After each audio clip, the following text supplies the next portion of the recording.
Fee reimbursement scholarship బకాయిల సాధన కోసం ఈ నెల 25న కొత్తగూడెంలోని కమ్మవారి కళ్యాణ మండపంలో తెలంగాణ గ్రాడ్యుయేట్స్ ఫోరం ఆధ్వర్యంలో నిర్వహించనున్న రౌండ్ టేబుల్ సమావేశాన్ని విజయవంతం చేయాలని పాల్వంచ 38వ division BRS corporator Battula Madhuchandar పిలుపునిచ్చారు. సమావేశానికి సంబంధించిన కరపత్రాన్ని ఆయన ఆవిష్కరించారు. ఈ సందర్భంగా మాట్లాడుతూ బీఆర్ఎస్ కంటెస్టెడ్ గ్రాడ్యుయేట్ ఎమ్మెల్సీ ఏనుగుల రాకేష్ రెడ్డి ముఖ్య అతిథిగా హాజరు కానున్నట్లు తెలిపారు.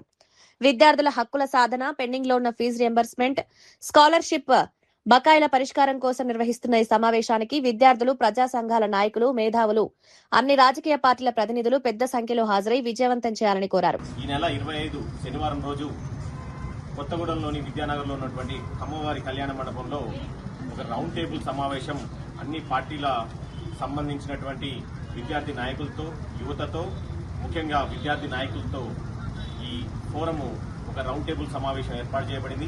కావున అన్ని పార్టీల విద్యార్థులు, విద్యార్థి నాయకులు, గ్రాడ్యుయేట్స్ ప్రతి ఒక్కరు కూడా పాల్గొని ఈ కార్యక్రమంలో ఈ స్కాలర్షిప్ విడుదల చేయడం గురించి తమ విలువైన సందేశాన్ని ఇవ్వవలసిందిగా, ప్రభుత్వం మీద ఒత్తిడి తీసుకురావాల్సిందిగా కోరుకుంటూ, మరి ఈ కార్యక్రమానికి ముఖ్య అతిథిగా మరి గ్రాడ్యుయేట్స్ ఇంతకుముందు పోటీ చేసిన అభ్యర్థి ఏనుగుల రాకేష్ రెడ్డి గారు వస్తున్నారు.